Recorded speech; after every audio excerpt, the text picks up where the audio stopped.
যতই দিন গড়াচ্ছে একসময়ের হিরোরা এখন আস্তে আস্তে ভিলেনে পরিণত হচ্ছে। তবে এই ক্ষেত্রে তাদের স্ট্র্যাটেজিক কিছু ভুল আছে, এটা আমার ব্যক্তিগত মন্তব্য। স্ট্র্যাটেজিক ভুল বলতে আমরা যেটা বুঝি, আওয়ামী লীগ সরকারের পতনের ইস্যুতে ছাত্রদের ডাকে আপনি যদি মনে করেন সারা বাংলাদেশ একত্রিত হয়েছিল, বিষয়টা কিন্তু তা না। প্রত্যেকটা রাজনৈতিক দল তাদের নিজেদের যে দীর্ঘদিনের 15-16 বছরের যে রাগ গোসা ক্ষোভ, প্রত্যেকটা কর্মী যারা মামলা হামলার শিকার হয়েছেন, প্রত্যেকের অন্তরে জমে থাকা যে ক্ষোভ, আবার ব্যক্তিগত ইস্যুতেও অনেকে সরকারের উপর বিরক্ত ছিলেন। তো সেই সকল কিছুই যখন একটা ডাক আসছে সামহাও, তখন এর একটা প্ল্যাটফর্ম তৈরি হয়ে গেছিল।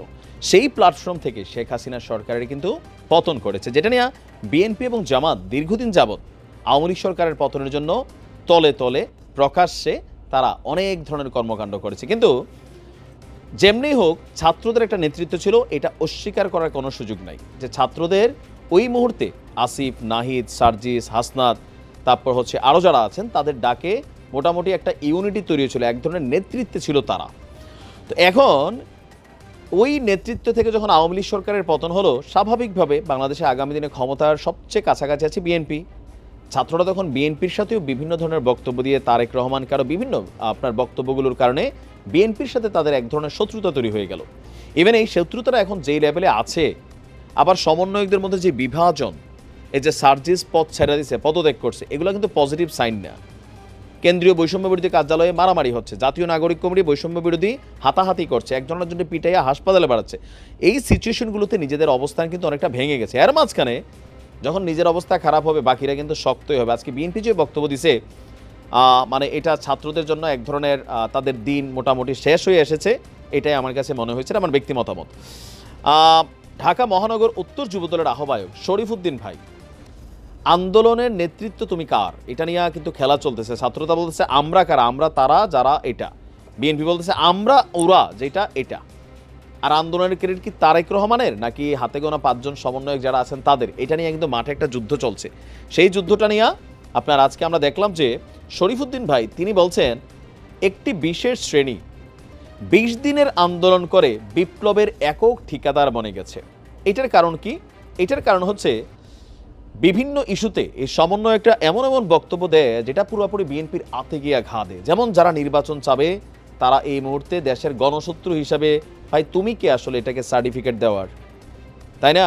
তো স্বাভাবিকভাবে এত বড় একটা পলিটিক্যাল দল, এত লক্ষ কোটি কর্মী, তো তাদের তো গায়ে লাগবে ভাই, আতে লাগবে। সমন্বয়করা বাইরে তাদের সাথে 10 জন থাকে।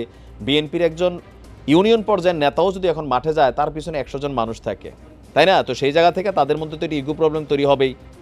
তো এরকম নানান ইস্যুতে, নির্বাচন ইস্যুতে, আপনারা যখন ছাত্রদের অনড় অবস্থান, সংবিধান ইস্যুতে, আরও নানান ইস্যুতে বিএনপির সাথে কন্টিনিউ টক্কর খাচ্ছে, সেখান থেকে আপনার এই বক্তব্যটা কিন্তু চলে আসছে। তাদের বক্তব্য হচ্ছে যে এক শ্রেণীর একটা বিশেষ শ্রেণী, মানে এটা ছাত্রদেরকে বলছে যে 20 দিনের আন্দোলন করে তোমরা বুঝি এই বিপ্লবের মালিক হয়ে গেছো, যে তোমরা যা বলবা তাই হবে, তোমরা যেটা দাবি করবা সেটা আমাদেরকে মানতে হবে, সেটা তো এরকমই।